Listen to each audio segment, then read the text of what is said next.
Olá, eu sou Samuel Leite e hoje vamos falar sobre um tema que conecta possivelmente todo mundo. O assunto do Transformação Digital CBN de hoje é fotografia.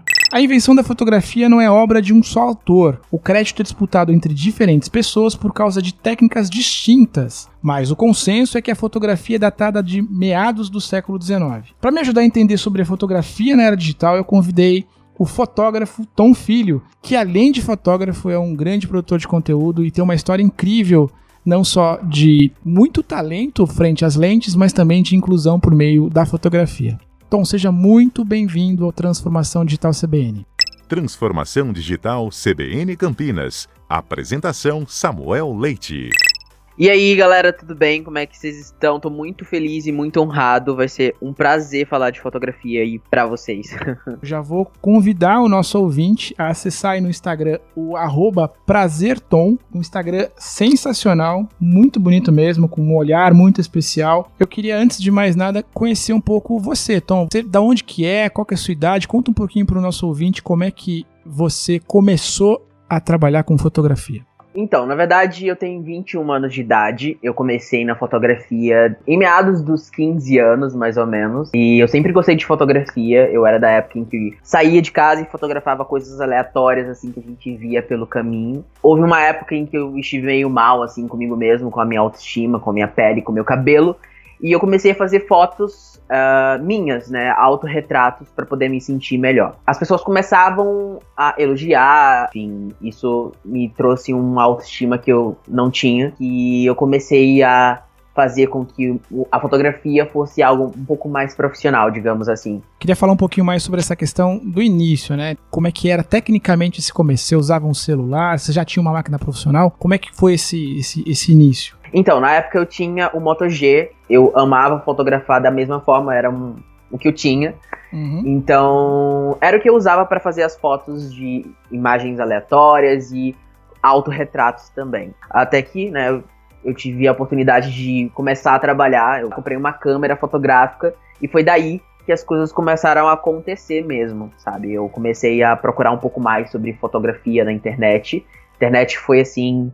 o meu professor, fui pesquisando um pouco mais sobre fotografia e as coisas começaram a acontecer aos poucos, enfim, na minha carreira.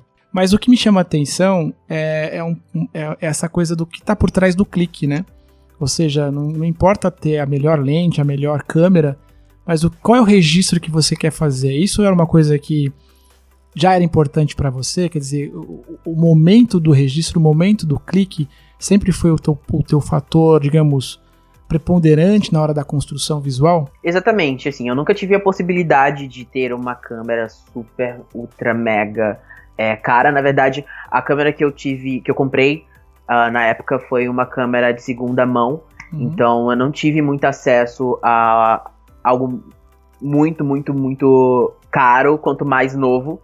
Eu tive que fazer fotos legais, fotos interessantes com o que eu tinha, né? Então, hoje a câmera que eu uso é a mesma câmera que eu usava no início da fotografia, então eu só melhorei mesmo a experiência e estudei muito, mas o fator é que a lente e a câmera é algo de fato importante, mas não é o fator principal para que a tua foto seja uma foto super incrível e uma foto muito, muito bem feita, sabe? Então as pessoas gostam muito da minha fotografia hoje. Tudo que eu fiz foi com a mesma câmera que eu usei no início da fotografia. Transformação digital não é sobre tecnologia, é sobre pessoas. Sua agência de propaganda já sabe disso? A Digitale mergulha no universo de cada cliente e trabalha na construção de ações estratégicas focadas em resultados, dentro e fora da sua empresa, para o seu cliente ou para o seu colaborador, on e off. E por que não em ambos? Vamos conversar? Acesse o nosso site www.digitale.com.br.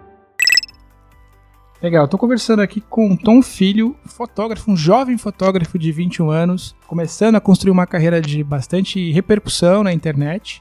Então você encontra o Tom lá no @prazertom no Instagram e você já pode conferir um pouco o trabalho bem bacana, bem especial do Tom. Queria que você contasse um pouco para nossa audiência desse momento de vida que você teve, é importante para construir tecnicamente, digamos assim, para ter um equipamento que te propiciasse hoje a ter um pouco mais de infraestrutura, digamos, tecnológica para poder fazer as suas fotos. Então, pra quem não sabe, eu sou baiano, né, e eu vivi esse tempo todo lá na Bahia, e o emprego que eu consegui foi lá em Salvador, né, eu não tinha vindo pra cá, pra São Paulo, eu nem sabia que isso ia acontecer um dia, né, então eu comecei a trabalhar lá em Salvador, porque morava lá, consegui comprar a câmera que eu tenho hoje, e eu uso até hoje, né, e aí logo depois que eu comprei a minha câmera, eu comecei a fotografar e praticar, né, fotografia. Foi daí que eu realmente comecei a procurar um pouco mais sobre a fotografia, né, então eu comecei a praticar, fotografar e comecei a fotografar pessoas que também tinham baixa estima para poder praticar um pouco mais a fotografia, né, com pessoas que me conheciam. Essa história eu acho bacana, Tom, da gente dividir com a nossa audiência, porque da maneira como você encontrou, você tinha uma questão pessoal, como você colocou aqui no começo da entrevista, né, que é uma questão de construção da própria autoestima, Sim. né? E hoje isso é um instrumento para você incluir ou para poder ajudar e confortar e acolher outras pessoas que eventualmente tenham também questões relacionadas à autoestima. E queria que você contasse um pouco mais desse trabalho também, como é que é esse trabalho aí, digamos, de valorização da autoestima, como é que surgiu, tem alguma história legal para dividir com a nossa audiência? Eu achava que era o momento em que as coisas iam começar a funcionar. Eu tive um mês em que eu parei na fotografia por problemas de família, problemas pessoais, e logo no mês seguinte me veio a vontade de vir para São Paulo para poder tentar realizar o meu sonho de reconhecimento na fotografia. Eu sempre amei a fotografia e eu acompanhava os fotógrafos vivendo do que gostava, e eu sempre quis aquilo, né? Eu sempre quis viver do que eu gostava, né, que é a fotografia, e foi daí que me veio a vontade de vir para São Paulo. Eu fiquei, né, na casa da minha tia durante mais ou menos um mês. Fim desse mês, ela virou para mim e disse que não podia mais ficar comigo, né, não podia mais me dar abrigo aqui em São Paulo. Isso me deixou bem triste, assim, porque eu já tava querendo permanecer em São Paulo e ver a possibilidade de morar aqui. E aí ela me disse isso, né? Então, ou eu tinha que voltar para São Paulo, para Salvador, ou permaneceria em São Paulo de alguma forma. Então, eu compartilhei isso com a minha mãe e ela deu um jeito de ficar na casa de uma amiga dela de anos, né? Então, pra casa dessa amiga, menos de um mês, mais ou menos, assim, a gente teve uma briga muito feia, né? Essa amiga, ela fumava e bebia, e isso me incomodava muito. E chegou um momento em que a gente brigou muito nessa época, e eu resolvi sair de lá, né? Dessa vez eu não contei pra minha mãe, porque, enfim, mães são bem, assim, bem preocupadas, né? Elas se preocupam muito com a gente, principalmente quando é alguém que é muito novo, saindo de casa, morando em um lugar em que ela não tá no campo de olhar dela, digamos assim. Então, assim, eu comecei a ver a possibilidade de morar na casa de um amigo, né? Eu conversei com esse amigo, mandei mensagem pra ele, e ele virou pra mim e falou: poxa, fica aqui em casa, não tem problema nenhum, você procura um emprego, e aí quando você conseguir encontrar um emprego, você sai daqui, vai pra outro lugar e vive a tua vida.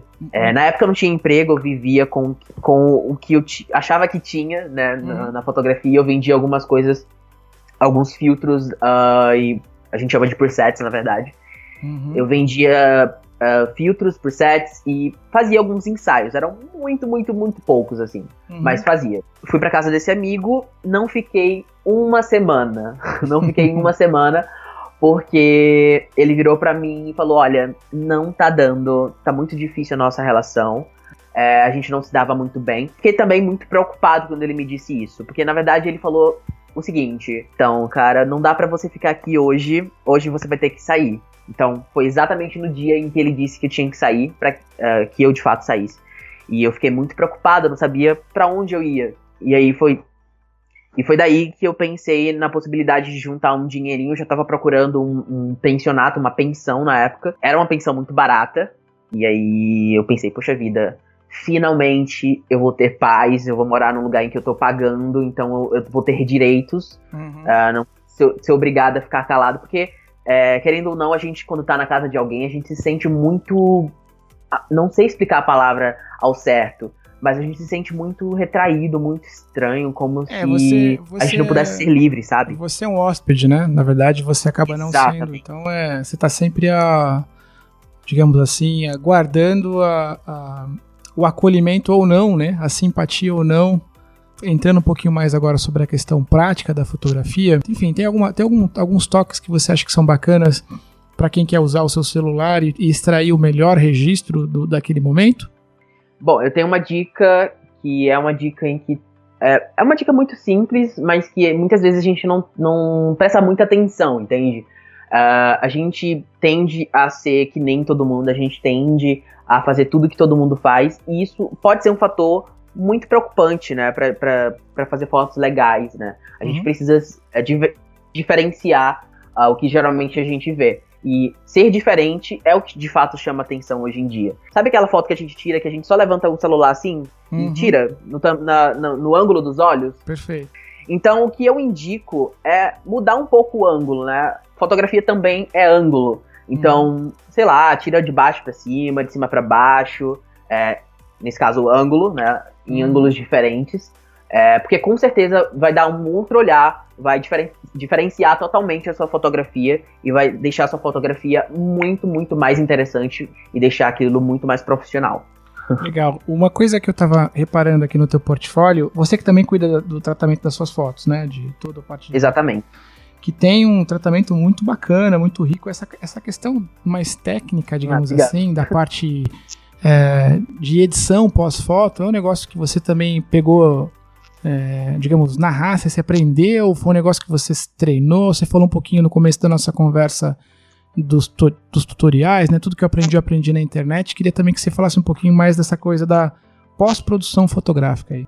Essa pós-produção na minha fotografia vem muito das coisas que eu consumo, assim, eu amo consumir séries, filmes, videoclipes, eu sou muito da arte, assim mesmo, então é muito importante pra gente que tá querendo crescer na fotografia, né? Hoje em dia a gente tem muito conteúdo, tem muita gente fazendo conteúdo atrás de conteúdo, então é bem difícil a gente chamar a atenção e fazer algo diferente. Então quando a gente faz, as pessoas param 3, 4 segundos, 5 segundos para poder consumir a sua arte, que de fato é muito importante para que você possa crescer como fotógrafo.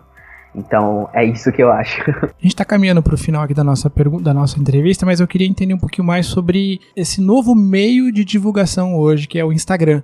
Né? Muita gente, no início da nossa conversa lá atrás, você mencionou um pouquinho que está bastante tempo no Instagram, né? Queria que você falasse um pouquinho sobre como é que começou, se você teve sempre bastante seguidores, como é que foi essa coisa da conquista, como é que foi essa jornada para conseguir hoje os mais de 120 mil seguidores que você tem hoje no Instagram. Como é que foi isso aí? Então, na verdade, eu cheguei aqui em São Paulo com mais ou menos 6 mil seguidores e eu procurei um trabalho aqui e encontrei. 45 dias depois eu fui demitido. Então, a partir daí eu tive que focar de fato na fotografia para poder viver e não precisar, né, enfim, trabalhar de novo, ter que trabalhar em algo que eu não queria, né? Eu vim para São Paulo para isso. Então eu comecei a fazer fotos mais diferentes, assim. As pessoas geralmente não dão tanto valor, assim, quando você posta uma foto muito, muito incrível e só isso. Geralmente as pessoas gostam de ver o trabalho que você teve, as pessoas gostam de ver uma história por trás daquela foto. Então foi isso que fez com que a minha fotografia fosse tão relevante, assim, para as pessoas, né? Geralmente eu sou muito conhecido na internet por fazer fotografias de lugares estranhos, de lugares diferentes que a gente geralmente não imagina uma foto, né? Então eu já fiz uma foto no fundo do mato da casa da minha avó, e essa foto ela bateu 100 mil likes na época. Uou. Então foi um divisor de águas na minha vida. E foi algo que de fato eu fiz diferente, que as pessoas geralmente não imaginam uma foto. E enfim, foi daí que as coisas começaram a acontecer. Os meus seguidores me seguem no Twitter, passaram a seguir o meu trabalho no Instagram. E aí eu fui crescendo aos pouquinhos e fazendo o meu trabalho cada vez melhor, né? Aos poucos eu fui garantindo um pouco mais de experiência na fotografia. e com a mesma câmera, importante dizer. E, bom, até hoje eu faço esses trabalhos meio diferentões, assim, que chama geralmente a atenção das pessoas que vêm, né? Legal, Tom. Bom, a gente tá concluindo, encerrando, digamos assim, o nosso papo, mas eu queria que você usasse esse espaço agora para divulgar um pouco as suas redes. Como é que a pessoa faz para chegar até você, Tom? Bom, vocês podem entrar em contato comigo por qualquer rede social, em qualquer rede social. Eu tô como PrazerTom, Tom com M, ou por e-mail, né, prazertom@gmail.com. Vocês não só conhecem meu trabalho, mas também conseguem ter contato comigo. Tom, muito obrigado, cara, pelo teu tempo. O teu trabalho é lindíssimo. Parabéns pela tua história de cara, vida. Que honra. Foi assim, é muito legal saber que a fotografia, que era um sonho, acabou virando não só uma realidade, mas um instrumento de acolhimento para algumas pessoas, tal como aconteceu contigo no início da tua carreira, que você tem uma carreira muito longe, muito grande, muito consistente, e a gente vai seguir te observando aí para, quem sabe, ter outras conversas como essa no futuro. Que honra, cara. Muito, muito obrigado pelo convite, pela oportunidade. Pra mim é uma honra. E chama mais que eu vou super amar, enfim, participar novamente, tá bom? Fechou, Tom. Obrigado, um grande abraço, até mais. Transformando realidades. Bom, e o meu amigo Fernando Scalabrini está trazendo uma novidade muito interessante dentro da indústria automotiva. Scalabrini, que história é essa aí de carro acessível? Oi Samuel, olá ouvinte, tranquilo? Estudantes brasileiros da Fevale do Rio Grande do Sul levaram o prêmio de melhor projeto no concurso Renault Experience em Paris. O que eles criaram? Um carro elétrico adaptado para pessoas com dificuldades motoras. O projeto levou 11 semanas e a construção do protótipo 1 mês e foi pago pela Renault Brasil. O projeto foi batizado de OrnTwizy, ORNITWIZY, e busca investimentos, inclusive com a possibilidade de um aplicativo para que se possa alugar esse veículo. Parabéns à Renault pela aposta e a todos os estudantes envolvidos. Espero que a iniciativa chegue logo às ruas brasileiras. Eu sou Fernando Scalabrini, consultor em acessibilidade, diretamente do Papo Acessível para a Rádio CBN Campinas. É com você, Samuel. Podcast da semana. Bom, e o podcast dessa semana não podia ser mais especial. É um programa que eu particularmente adoro, apresentado pela Angélica Souza, pela Renata Mendonça e pela Roberta Nina. O Dibradoras é um exemplo muito bacana de como dá para falar sobre futebol de uma maneira leve, de um jeito todo especial. Meninas, me contem e contem para nossa audiência aqui do Transformação Digital CBN como é que funciona o Dibradora e como é que a gente faz para encontrar esse conteúdo tão bacana. Bom dia, Samuel e ouvintes do Transformação Digital. Aqui quem tá falando é a Nina. Eu sou uma das cofundadoras do Dibradoras, um canal que está no ar desde 2015, destacando a participação feminina nos esportes. Então, a presença da mulher dentro de campo, das piscinas, do tatame, como árbitra, torcedora, dirigente, treinadora, jornalista. Então, a mulher que, de certa forma, está inserida no meio esportivo. A gente tem um podcast desde 2015, onde a gente fala a cada semana assuntos diferentes, né? Um giro de notícias sobre os principais campeonatos femininos, e a gente também destaca algum feito importante da semana. Então pode ser uma conquista importante de alguma atleta, pode ser um caso vivido por alguma jornalista, uma situação de machismo que foi muito falada na semana. Então, além do giro de notícias, a gente tem esse destaque. E eu convido vocês para nos ouvirem no b9.com.br toda semana, quinta-feira de manhã, com um novo episódio. Obrigado pelo espaço e um beijo grande para vocês. E vamos ouvir um trechinho do podcast.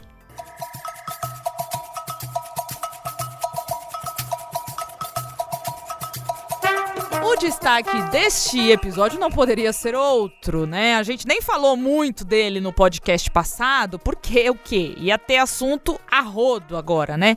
Não só iria ter, como tem. E a gente vai falar sobre o Paulista feminino de futebol que entrou para a história aí no último final de semana. Recordes de audiência, público ocupando estádios, jogos em alto nível, divulgação constante nos canais da Federação Paulista de Futebol e nas mídias esportivas. Então a gente pode dizer sim que esse Paulistão fez história, principalmente pela relevância que teve a final majestosa. A gente tava lá para acompanhar, né, minha amiga? Nunca na história desse país aconteceu isso. O quê? Tudo isso. Esse campeonato estruturado, com a nossa maravilhosa amiga querida...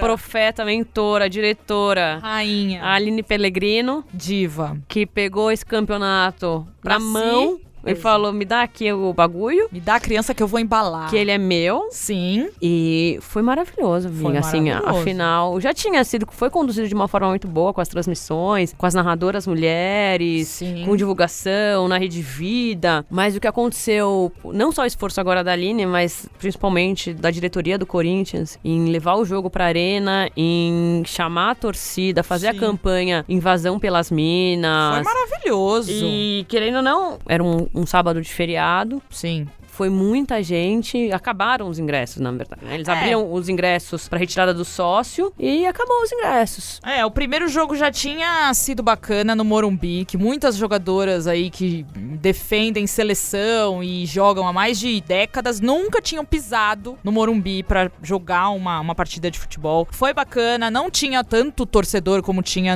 na Arena Corinthians, né? Então a gente tinha lá 8 mil pessoas, mas foi importante também para as jogadoras do São Paulo viver essa emoção de jogar na casa delas, ver o vestiáriozinho ali esperando por elas, também foi muito legal. E o Corinthians ganhou o primeiro jogo então por 1-0 lá no Morumbi com o gol da Giovanna Crivellari. E na Arena Corinthians a emoção foi o quê? Triplicada, porque começou, como a Angélica falou, na grande busca pelos ingressos, né, bem dias antes. Cerca de 36 mil pessoas retiraram com antecedência e isso já gerou muita expectativa pro confronto final. Então, em Itaquera, que a gente tava lá, a Fiel compareceu em massa porque o quê? A Fiel é diferente. Ela foi diferente mesmo. Vamos dar o braço a torcer. Eu sempre dou meu braço a torcer que a Fiel é diferente. Ela foi lá, compareceu. Um monte de amigo meu, que eu tenho amigo corintiano.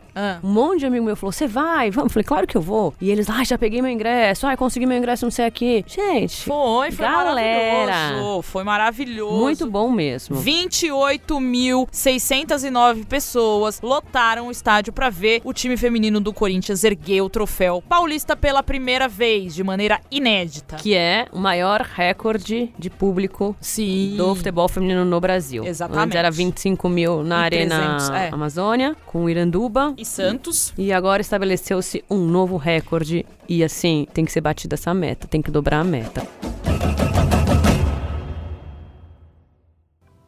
Bom, e esse foi o Transformação Digital CBN de hoje. Espero que vocês tenham gostado do programa e eu gostaria também de novo de agradecer a audiência que vem crescendo, vem aumentando a cada semana e lembrar você, meu caro ouvinte, que a gente também tem uma conversa muito parecida como essa em podcast. Então se você está ouvindo a gente agora pela Rádio CBN Campinas, não se esqueça de nos procurar nas principais plataformas de podcasts aí do mercado, então Spotify, Apple Podcast, Deezer, Google Play, enfim, todas as plataformas do mercado a gente tem o Transformação Digital CBN. É só procurar por lá, clicar em seguir, que você vai receber sempre que esse conteúdo for publicado. E se você está me ouvindo aí em podcast, não se esqueça que a gente tem esse programa que roda na Rádio CBN Campinas. Então, se você é da região de Campinas, a gente está para mais de 60 cidades da região de Campinas. Você nos acompanha diariamente na grade da programação e aos sábados, sempre entre 11h30 e meio-dia, um programa novo e inédito para você. E que você não for da cidade, consegue nos acompanhar aí pelo portal cbncampinas.com.br e pelo aplicativo da Rádio CBN Campinas. Meus amigos, um excelente começo de final de semana e um ótimo almoço para todos vocês. Até a semana que vem. Transformação Digital CBN Campinas. Apresentação Samuel Leite.